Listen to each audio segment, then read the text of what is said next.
পানি উন্নয়ন বোর্ডের বন্যা পূর্বাভাস ও সতর্কীকরণ কেন্দ্র জানিয়েছে, টানা বৃষ্টিতে নদ নদীর পানি বৃদ্ধি পেয়ে নিম্নাঞ্চল প্লাবিত হচ্ছে।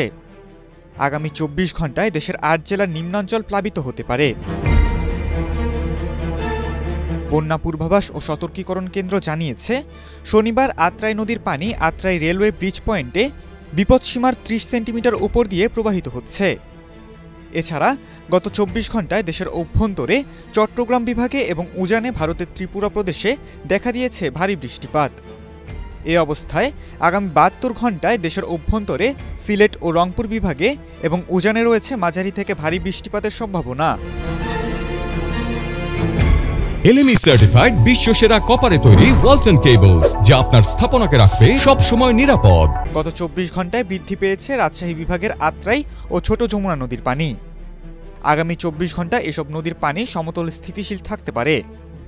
পাশাপাশি এ সময় নওগাঁ জেলা সংলগ্ন আত্রাই নদীর বিপদসীমার ওপরে অবস্থান করতে পারে। সেই সাথে নদী সংলগ্ন নিম্নাঞ্চলগুলো প্লাবিত হতে পারে। তবে পরবর্তী ২ দিন হ্রাস পেতে পারে নদীর পানি।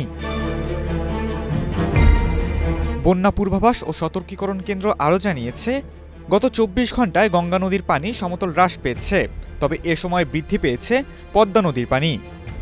আগামী ৫ দিন গঙ্গা নদীর পানি সমতল হ্রাস থাকলেও পদ্মা নদীর পানি বৃদ্ধি পেতে পারে। ফলে এ সময় রাজবাড়ী, ফরিদপুর, পাবনা, মানিকগঞ্জ, শরীয়তপুর, মাদারীপুর, মুন্সিগঞ্জ ও ঢাকা জেলার এই নদী সংলগ্ন নিম্নাঞ্চলগুলো সাময়িকভাবে প্লাবিত হতে পারে। খালিদুল ইসলাম তানভীর, এটিএন বাংলা।